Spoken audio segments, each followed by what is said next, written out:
Hi friends, പുതിയൊരു വീഡിയോയിലേക്ക് സ്വാഗതം. അങ്ങനെ വരുണിന്റെ അടുത്ത് സൂര്യ പറയാണ്, ഒരുപാട് കൂട്ടിവെച്ച സ്വപ്നങ്ങളും മോഹങ്ങളും ഉണ്ട്. അത് നിന്റെ ജീവിതത്തിലൂടെ എനിക്ക് കാണണം. നിനക്കൊരു ദോഷവും വരില്ല, ഒരു വിധിയും നിനക്കെതിരാവില്ല. ഏട്ടൻ മുഴുവൻ നേരവും പ്രാർത്ഥിക്കുന്നത് നിനക്ക് വേണ്ടിയാ. വരുൺ പറയും, താങ്ക്സ് ഏട്ടാ. ഇതൊന്നും കൽപ്പനയ്ക്ക് ഇഷ്ടപ്പെട്ടിട്ടില്ല. അങ്ങനെ വരുൺ പറയും, എന്റെ ഏട്ടാ നമുക്കൊന്ന് പുറത്തു പോയാലോ? സൂര്യയ്ക്കും എന്നെ പുറത്തു കൊണ്ടുപോവാൻ. വരുൺ പറയും, ആ ഞാൻ എന്റെ പെണ്ണിനെ കണ്ടെത്തിയ സന്തോഷം ഏട്ടന്റെ കൂടെ അല്ലാതെ വേറെ ആരുടെ കൂടെയാ ആഘോഷിക്കേണ്ടത്? സൂര്യയ്ക്കും എങ്ങനെയാ പോകുന്നേ? നമുക്ക് പോവാം, ഞാൻ കൊണ്ടുപോവാം എന്റെ ഏട്ടനെ. കൽപ്പന ഇതൊക്കെ ഒളിഞ്ഞു കേട്ടിട്ടുണ്ടല്ലോ. ഏത് പെണ്ണിനെയായിരിക്കും ഇവൻ കണ്ടുപിടിച്ചത് എന്നൊക്കെ ഇങ്ങനെ ആലോചിച്ചിരിക്കുക. ശേഷം പിന്നീട് സൂര്യയെ കൂട്ടിയിട്ട് വരുൺ പുറത്തേക്ക് ഇറങ്ങിയിരിക്കുകയാണ് നാട് ചുറ്റാൻ. അങ്ങനെ നാട്ടിലെ കാഴ്ചകളൊക്കെ സൂര്യക്ക് ഒരുപാട് ഇഷ്ടപ്പെടുന്നുണ്ട്.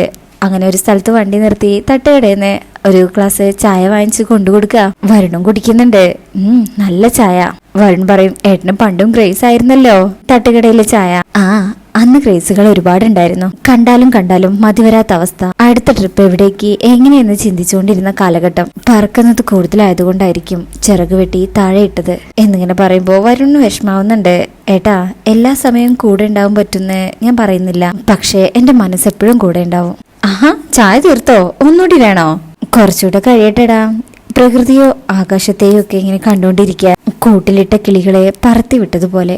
ഇതൊക്കെ വരുണിന് വല്ലാത്ത സങ്കടം ഉണ്ടാക്കുന്നുണ്ട്. എങ്കിലും ഏട്ടനോട് അധികമായിട്ടൊന്നും പറയുന്നില്ല. പിന്നെയും ഏട്ടനെ കൂട്ടി അവിടേക്ക് ചുറ്റിക്കറങ്ങ. അങ്ങനെ വേറൊരു സ്ഥലത്തെത്തി ഏട്ടനോട് സംസാരിക്കുകയാണ് വരുൺ. ഏട്ടൻ എന്തൊക്കെയോ മനസ്സിൽ അടക്കി വെക്കുന്നുണ്ടെന്നുള്ള കാര്യം എനിക്കറിയാം. എന്തൊക്കെ സഹിക്കുന്നുണ്ടെന്നും. മറ്റുള്ളവരുടെ മുന്നിൽ വെച്ചോ നമ്മുടെ വീട്ടിൽ വെച്ചോ ഏട്ടനൊന്ന് കരയാൻ കൂടി പറ്റില്ല.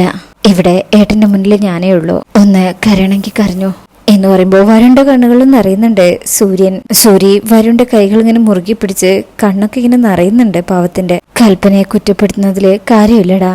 എല്ലാവർക്കും ഒരു ജീവിതമല്ലേ ഉള്ളൂ. അവൾക്കും മോഹങ്ങൾ ഉണ്ടാവില്ലേ? ഇത് കേൾക്കുമ്പോ വരുണും കരഞ്ഞു പോവാ. ദേ ഏട്ടാ, സൂര്യ പറയും, ആരും ത്യാഗം ചെയ്യണ്ട. ഒരു കഴിവുമില്ലാത്ത ജന്മം വേസ്റ്റാ, ശരിക്കും വേസ്റ്റ് എന്ന് പറഞ്ഞോണ്ട് സൂര്യ അങ്ങ് പൊട്ടിക്കരയാ. ഏട്ട നോക്ക്, മറ്റുള്ളവർ കുറവുകൾ എണ്ണിക്കോട്ടെ, പക്ഷെ ആ കൂട്ടത്തില് ഞാനില്ല. ഏട്ടന് ഞാനുണ്ട് എന്ന് പറയുമ്പോ സൂര്യ വരുണിന്റെ കൈകൾ ചേർത്ത് പിടിച്ച് പൊട്ടിക്കരയാ. കൂടെ വരുണും കരഞ്ഞു പോവാ. ഏട്ടനെ വരുൺ ഒരുപാട് സ്നേഹിക്കുന്നുണ്ട്. പിന്നീട് കാണിക്കുന്നത് കണിമംഗലത്താണ്. കൽപ്പന ഫോണില് അനിയത്തിയെ വിളിക്കണേ. ഹലോ റോഷ്നി, നിനക്ക് എന്തെങ്കിലും പ്രത്യേകിച്ച് പരിപാടി ഉണ്ടോ? ഇന്നില്ല ചേച്ചി, നാളെ ടെസയുടെ എൻഗേജ്മെന്റാ, അതിന് പോണം. കൽപ്പന പറയും, നീ ഒരു കാര്യം ചെയ്യേ, പെട്ടെന്ന് കുറച്ച് ഡ്രസ്സൊക്കെ പാക്ക് ചെയ്ത് ഇങ്ങോട്ട് വാ. റോഷ്നിക്ക് അവിടെ എന്താ വിശേഷം? വിശേഷമുണ്ട്, 2-3 ദിവസം നീ ഇവിടെ എന്റെ കൂടെ വന്ന് നിൽക്ക്. അയ്യോ ചേച്ചി, അത് പറ്റില്ല. ടെസയുടെ എൻഗേജ്മെന്റിന് ഫുൾ ബാച്ച് വരുന്നുണ്ട്. റോഷ്നി, നീ ആദ്യം ഇങ്ങോട്ട് വാ. പോകുന്നെങ്കിൽ ഇവിടുന്ന് പോവാം. അയ്യോ ചേച്ചി കാര്യം എന്താന്ന് വെച്ചാൽ പറ. ഒന്നാമത് അവിടെ നിറച്ച ആളുകളാ, എനിക്ക് ശ്വാസം മുട്ടും.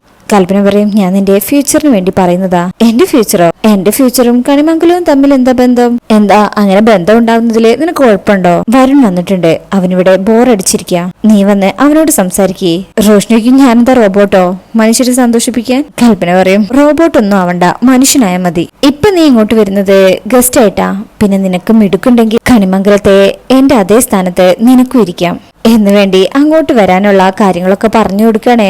ഞാൻ ഉദ്ദേശിച്ചത് എന്താന്ന് മനസ്സിലായോ? ഞാൻ വരാം. ഇനി എൻഗേജ്മെന്റിന് പോണോ വേണ്ടോ എന്നുള്ളത് അവിടെ വന്നിട്ട് ആലോചിക്കാം. മിടുക്കി. അച്ഛനോടും അമ്മയോടും പറഞ്ഞിട്ട് നീ പെട്ടെന്ന് അവിടെ നിന്ന് ഇറങ്ങിക്കാം. ശരി ചേച്ചി എന്ന് പറഞ്ഞ് റോഷ്നി ഇങ്ങോട്ട് വരാൻ തുടങ്ങാം. പിന്നീട് കാണിക്കുന്നത് ക്ഷേത്രത്തിലാണ്. അവിടെ ശ്രീകൃഷ്ണ ജന്മാഷ്ടമിയോടനുബന്ധിച്ച പ്രോഗ്രാം ഒക്കെ നടക്കുകയാണ്. അതുകൊണ്ട് തന്നെ ക്ഷേത്രത്തിൽ ഒരുപാട് പേര് വരുന്നുണ്ട്. യശോദയും മുത്തശ്ശിയും എല്ലാവരും അവിടെ ഉണ്ട്. ഈ സമയം രാധികയും അങ്ങോട്ട് വരികയാണ്.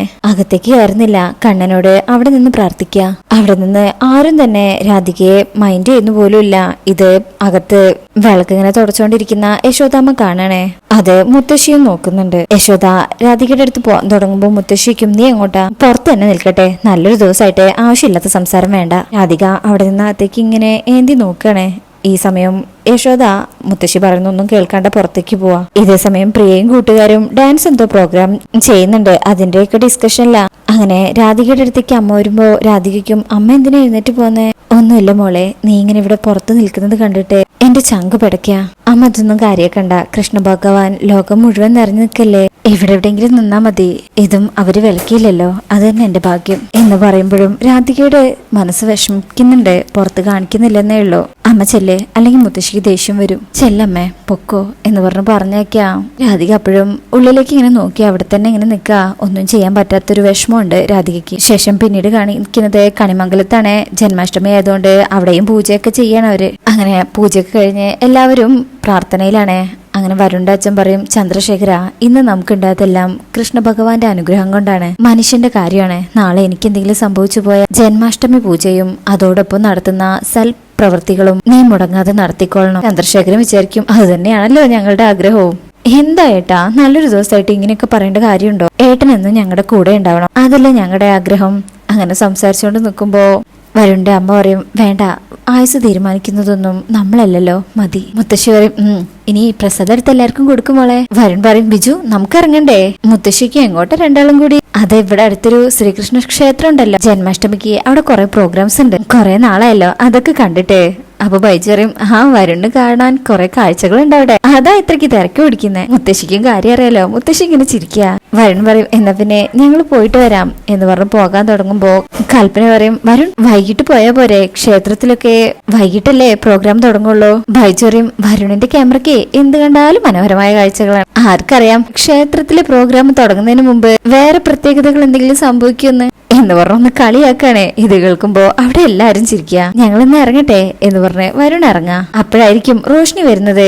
വരുൺ, എന്തുണ്ട് വിശേഷം? എവിടെ പോവാ? വരുൺ പറയും, സുഖം, ഞങ്ങളൊന്ന് പുറത്തേക്ക് പോവാ. അപ്പോഴേക്കും കൽപ്പന ഓടി വരിക. ഹായ്, നീ എന്താടി ഒരു മുന്നറിയിപ്പില്ലാതെ? എന്റെ ചേച്ചി കാണാൻ എനിക്ക് മുന്നറിയിപ്പ് വേണോ? പൂജ കഴിഞ്ഞതേ ഉള്ളൂ, നീ ആദ്യം ചെന്ന് തൊഴുതേ. അപ്പൊ റോഷ്നി അങ്ങോട്ട് ചെന്ന് അവിടെ നിന്ന് പ്രാർത്ഥിക്കാം. ഈ സമയം കൽപ്പന, വരുൺ വാ വന്നേ എന്ന് പറഞ്ഞ് റോഷ്നിയുടെ അടുത്തേക്ക് കൂട്ടിക്കൊണ്ടുപോയിട്ട് വയ്ക്കും. നിനക്ക് ഇവളെ മനസ്സിലായില്ലേ? പിന്നെ മനസ്സിലാവാതെ? എപ്പോ ഫോൺ വിളിച്ചാലും നിന്റെ കാര്യം ഇവള് ചോദിക്കാം. എന്തായാലും നന്നായി, നീ ഉള്ളപ്പോ തന്നെ ഇവള് വന്നല്ലോ. അപ്പൊ റോഷ്നി പറയും, ചേച്ചിയുടെ കല്യാണ ദിവസം ഓർമ്മയുണ്ടോ? എന്റെ കൈവിരലുകൾ നോക്കാതെ വരുൺ കാറിന്റെ ഡോർ അടച്ചത്. വരുൺ പറയും, പിന്നെ അന്ന് എനിക്ക് സത്യം പറഞ്ഞ നല്ല വിഷമം ഉണ്ടായിരുന്നു. കൽപ്പന പറയും, എടി വരുൺ ഇവിടെ അടുത്തൊരു ക്ഷേത്രത്തിൽ പോവാ, ജന്മാഷ്ടമിയുടെ പ്രോഗ്രാം കാണാൻ, വേണമെങ്കിൽ നീയും പൊക്കോ. ഓ അതിനെന്താ, ഞാൻ റെഡി. വരുൺ പറയും, അയ്യോ സോറി റോഷ്നി, ക്ഷേത്രത്തിൽ പോകുന്നതിന് മുമ്പ് എനിക്കും ബിജുവിനും വേറെ 1-2 സ്ഥലത്ത് പോവാനുണ്ട്. റോഷ്നി പറയും, അതിനെന്താ, എവിടേക്കായാലും ഞാൻ വരാന്നേ. വരുൺ പറയും, അയ്യോ അത് ശരിയാവില്ല, ഞാൻ വന്നിട്ട് കാണാം, ഡീറ്റെയിൽ ആയിട്ട് കാണാം എന്ന് പറഞ്ഞ് വേഗം അവിടുന്ന് പോകാൻ തുടങ്ങുമ്പോഴും റോഷ്നി പിന്നാലെ പോകുന്നുണ്ട്. അപ്പോഴേക്ക് സൂരി, റോഷ്നി ഒന്നിങ്ങ് വന്നേ എന്ന് പറഞ്ഞ് വിളിക്കാ. വരുൺ പോട്ടെ, നമുക്ക് എല്ലാവർക്കും ഇവിടെ വിശേഷങ്ങൾ പറഞ്ഞിരിക്കാലോ. ഏട്ടനോട് ഞാൻ പ്രത്യേകിച്ച് എന്ത് വയ്ക്കാനാ? സൂര്യ പറയും, അത് ശരിയാ, കേറി വരുന്ന ഒരാളെ സുഖാണെന്നല്ലേ ചോദിക്കേണ്ടത്, എന്റെ കാര്യത്തിലോ പറ്റില്ലല്ലോ. ഇത് കേൾക്കുന്ന അച്ഛനും അമ്മയ്ക്കും മുത്തശ്ശിക്കും ഒക്കെ വിഷമാവും. എല്ലാവരും ഇങ്ങനെ പരസ്പരം നോക്കി ഒന്നും പറയേണ്ട നിൽക്കാം. പിന്നീട് കാണിക്കുന്നത് ക്ഷേത്രത്തിലാ. ദേവനാരായണൻ തിരുമേനി പൂജയ്ക്കുള്ള ഒരുക്കങ്ങളിലാ. അപ്പോഴേക്ക് പ്രസിഡന്റ് വരിക. ഇതിപ്പോ എങ്ങനെയാ പരിഹരിക്കേണ്ടത്? കൊടിയേറ്റം വരെ കുഴപ്പങ്ങളൊന്നുമില്ലാതെ കാര്യങ്ങൾ ചെയ്തുകൊണ്ട് വരെയായിരുന്നു. അവസാനം എല്ലാം ഇല്ലാണ്ടാവുന്ന അവസ്ഥയിലായി. പ്രസിഡന്റ് കാര്യം പറയാ, ജന്മാഷ്ടമി ആഘോഷങ്ങളുടെ ഏറ്റവും വലിയ ആകർഷണം കാളിയെ മർദ്ദനം ചെയ്യുന്ന കൃഷ്ണനെ നടയിൽ വരയ്ക്കുന്നതല്ലേ? തിരുമേനി പറയും, അതെ, കളം വരയ്ക്കാൻ സോമശേഖരൻ വന്നില്ലല്ലോ എന്ന് കരുതിയിരിക്കായിരുന്നു ഞാൻ. പ്രസിഡന്റ് പറയും, അയാള് വരില്ല. ഇതൊക്കെ മുത്തശ്ശി അമ്മയൊക്കെ കേൾക്കുന്നുണ്ട്. എന്തു പറ്റി? അത് അവൻ കള്ളു കുടിച്ച് ബോധമില്ലാതെ വഴി കിടക്ക. വിളിച്ചിട്ടാണെങ്കിൽ ഒരനക്കുമില്ല. കുറെ നേരം മുമ്പ് നമ്മുടെ ഗംഗാധരൻ തിരുമേനിയുടെ കൂടെ ഇങ്ങനെ നടക്കുന്ന എല്ലാരും കണ്ടിരുന്നു. അപ്പൊ പിന്നെ സംശയിക്കേണ്ട, ഏതെങ്കിലും രീതിയിൽ ചടങ്ങ് മുടക്കാന്നുള്ളതാണല്ലോ ഗംഗാധരൻ തിരുമേനിയുടെ ഉദ്ദേശം. തിരുമേനിയോടുള്ള പക തന്നെയാ കാരണം. ദേവനാരായണൻ പറയും, കോലം വരയ്ക്കാന്ന് പറഞ്ഞാലേ അത് നിസ്സാര കാര്യമല്ല. പെട്ടെന്ന് വിളിക്കാൻ സോമശേഖരന് ഒരു പകരക്കാരനും ഇല്ല. പ്രസിഡന്റ് പറയും, കഴിഞ്ഞു, എല്ലാം കഴിഞ്ഞു. ഏതെങ്കിലും രീതിയിൽ കുറവ് വന്നാലേ നാട്ടുകാരെ കമ്മിറ്റിയല്ലേ കുറ്റം പറയാ. പ്രസിഡന്റായ ഞാനല്ലേ തല കുനിച്ച് നിൽക്കേണ്ടി വരിക. എന്റെ കൃഷ്ണ, ഇതിനു വേണ്ടിയാണോ ഇതുവരെ കഷ്ടപ്പെട്ടത്? ദേവനാരായണൻ പറയും, ഞാനൊരു പരിഹാരം പറഞ്ഞാലേ അത് കമ്മിറ്റിക്ക് സ്വീകാര്യമാവോന്ന് എനിക്കറിയില്ല. തിരുമേനി പറയൂ, കളം എഴുതാൻ അറിയുന്ന ആരെങ്കിലും ഉണ്ടോ?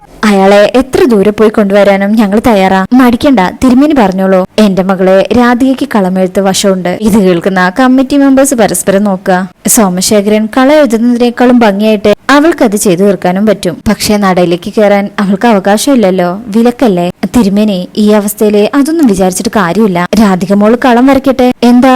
മെമ്പേഴ്സ് പറയും, ഇപ്പൊ ഈ അവസ്ഥയിൽ നമ്മളെ രക്ഷിക്കാൻ ആ കുട്ടി മാത്രമേ ഉള്ളൂ. ചിലപ്പോ ഇതായിരിക്കും ഭഗവാന്റെ നിശ്ചയം. തിരുമേനി, ഗംഗാധരൻ ചില ചോദ്യങ്ങൾ ചോദിച്ചപ്പോ സാഹചര്യം കൊണ്ട് ഞങ്ങൾക്ക് അതിന്റെ കൂടെ നിൽക്കേണ്ടി വന്നു. അത് ക്ഷമിക്കാൻ മോളോട് പറയണം. ഭഗവാന്റെ ചടങ്ങുകളൊന്നും മുടങ്ങരുത്. വേണമെങ്കിൽ ഞങ്ങൾ തന്നെ ആ കുട്ടിയോട് പോയി, ഏയ് വേണ്ട, ഞാനിപ്പോ വരാം എന്ന് പറഞ്ഞ് ദേവനാരായണൻ പുറത്തേക്ക് പോവാണേ. ഇവര് പറയുന്നൊക്കെ കേട്ടേ യശോദാമ്മയ്ക്ക് സന്തോഷവും, എന്നാൽ മുത്തശ്ശിക്ക് ഇഷ്ടപ്പെടുന്നില്ല. അതിനുശേഷം വീണ്ടും കണിമംഗലത്താണേ. അവിടെ റോഷ്നി ചോദിക്കും, ഇത് ചേച്ചി എന്താ ഈ പറയുന്നത്? ഇതെന്ത് പഴയകാലോ? ഞാൻ അപ്സരസിന്റെ വേഷം കിട്ടി തപസ് ചെയ്ത് വരുണിന്റെ മനസ്സിളക്കണമെന്നോ? എങ്ങനെയൊക്കെ പറഞ്ഞ് എന്നെ കൊണ്ട് വയ്യ. അപ്സരസിന്റെ കാലാണെങ്കിലും ഈ കാലാണെങ്കിലും കാര്യങ്ങൾ തീരുമാനിക്കുന്നത് പെണ്ണ് തന്നെയാ. മനസ്സിൽ കയറി കൂടണമെന്ന് ഒരു പെണ്ണ് വിചാരിച്ചാലേ അതൊന്നും ഒഴിഞ്ഞു മാറാൻ ഒരുത്തിനും പറ്റില്ല. റോഷ്നി പറയും, ഹോ, ഒന്നാമത് വിദേശത്തു നിന്ന് വരുന്ന ആൺപിള്ളേർക്ക് ഭയങ്കര ജാടയാ. അതിസുന്ദരികളെ ഒരുപാടുണ്ടായിരുന്നെന്നും ഒന്നിനെ പോലും തിരിഞ്ഞു നോക്കിയില്ലെന്നൊക്കെയുള്ള ജാട. എനിക്ക് സത്യം പറഞ്ഞ ദേഷ്യം ആ കൂട്ടരെ. എടി വരണെന്തായാലും ആ കൂട്ടത്തിലല്ല. നീ അവന്റെ മനസ്സിൽ കയറിക്കൂടി ഈ വീട്ടിലേക്ക് അവന്റെ ഭാര്യയായിട്ട് വരും കൂടെ ചെയ്താൽ കണിമംഗലം നമ്മുടെ രണ്ടുപേരുടെയും കയ്യിലാ. റോഷ്നി വയ്ക്കും, ഞാനിപ്പോ എന്താ ചെയ്യണ്ടേ? നിനക്ക് അവനോട് താല്പര്യക്കുറവൊന്നും ഇല്ലല്ലോ? റോഷ്നി പറയും, ഹേ, എങ്കിൽ പിന്നെ അവന്റെ മനസ്സിലൊന്ന് കയറിക്കൂടാൻ നീ നോക്ക്. അവന്റെ പാതി സമ്മതം നീ വാങ്ങിച്ചെടുത്താ മതി. ബാക്കി കാര്യം ഈ ചേച്ചി ഏറ്റു. വേറെ ഒരുത്തി അവന്റെ ഭാര്യയായിട്ട് പഠിച്ചോട്ടാൻ ഞാൻ സമ്മതിക്കില്ല. നീയാണ് ആ സ്ഥാനത്ത് വരുന്നതെങ്കിൽ ആ വിവാഹം നേരിട്ട് നടത്തുന്നത് ഞാനായിരിക്കും. മനസ്സിലായോ എന്നൊക്കെ ഇങ്ങനെ പറയണേ. ശേഷം പിന്നീട് കാണിക്കുന്നത് ആനന്ദ നിലയത്തിലാണ്. ശ്യാമ ഇങ്ങനെ അശ്വതിയോട് പറയണേ, ഇന്ന് ജന്മാഷ്ടമി. ഞാൻ ശ്യാമയോടത് ബോധപൂർവം പറയേണ്ടിരുന്നതാ. ഏറ്റവും കൂടുതൽ വിഷമമുള്ള ദിവസമല്ലേ ശ്യാമയ്ക്ക്? ശ്യാമ പറയും, എന്റെ മോൾ എന്നെ വിട്ടുപോയ ദിവസം. അതിനുശേഷം എത്രയോ ജന്മാഷ്ടമികൾ കടന്നുപോയി. ഏതെങ്കിലും ശ്രീകൃഷ്ണ ക്ഷേത്രത്തിൽ തൊഴാൻ പോണോ? ഐശ്വര്യത്തിയോട് പറഞ്ഞപ്പോ വേണ്ടെന്നാ പറഞ്ഞത്. ഒരു സെലിബ്രിറ്റി അങ്ങനെയൊന്നും നടന്നൂടാന്ന്. അശ്വതി പറയും, പതുക്കെ പതുക്കെ ഏതൊരാവശ്യത്തിനും ഐശ്വര്യയുടെ അനുവാദം വാങ്ങിക്കേണ്ട ഒരു അവസ്ഥയിലായിട്ടുണ്ട് ശ്യാമ.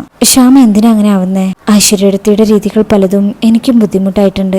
പക്ഷെ എന്റെ മോളെ കുറിച്ചുള്ള അന്വേഷണം, അതിനുവേണ്ടി നിരന്തര ഉദ്യോഗസ്ഥരെ കാണലേ, ഇതൊക്കെ ചെയ്യുന്നത് ഐശ്വര്യത്തിയല്ലേ. അതുകൊണ്ട് തന്നെ അവരെ മുഷിപ്പിക്കില്ല ഞാൻ. അശ്വതി പറയും, ആ ശ്യാമേ, ഇവിടെ അടുത്തൊരു ശ്രീകൃഷ്ണപുരം എന്ന് പറയുന്ന സ്ഥലമുണ്ട്. അവിടുത്തെ ജന്മാഷ്ടമി മഹോത്സവം കുറച്ച് പ്രശസ്താണ്. ശ്യാമയ്ക്ക് താല്പര്യമുണ്ടെങ്കിൽ ശ്യാമ പറയും, പോവണം. ഐശ്വര്യോട് പറയുന്നുണ്ടോ? ശ്യാമ പറയും, വേണ്ട, നമുക്ക് പോയിട്ട് വന്നാൽ മതി. എപ്പോഴും എന്റെ മനസ്സ് പറയാറുണ്ട്, എവിടെയെങ്കിലും കണ്ണന്റെ തിരുനടയിൽ വെച്ച് തന്നെ ആയിരിക്കും ഞാൻ എന്റെ മോളെ കണ്ടുമുട്ടുകയെന്ന്. ആയിരിക്കും അല്ലേ? അശ്വതിക്ക് അതിനൊരു ഉത്തരം കൊടുക്കാൻ പറ്റുന്നില്ല. അങ്ങനെയൊക്കെയാണ് ഈ എപ്പിസോഡിലുള്ളത്. പിന്നെ പ്രമോ കാണിക്കുന്നത് അവിടെ ക്ഷേത്രത്തിലെ ജന്മാഷ്ടമി മഹോത്സവമാണല്ലോ. ഒരുപാട് പരിപാടികൾ നടക്കുന്നുണ്ട്. പൂജയ്ക്ക് ശേഷം ഉറിയടിക്കൽ പരിപാടി മെയിൻ ആണല്ലോ. നമ്മുടെ വരുണ ആ കലം ഉടയ്ക്കുന്നത് എല്ലാരും കൂടെ വരുൺ എടുത്തു പൊക്കുന്നുണ്ട്. പിന്നീട് കാണിക്കുന്നത് ക്ഷേത്രത്തിലെ ഡാൻസ് പ്രോഗ്രാമാണ്.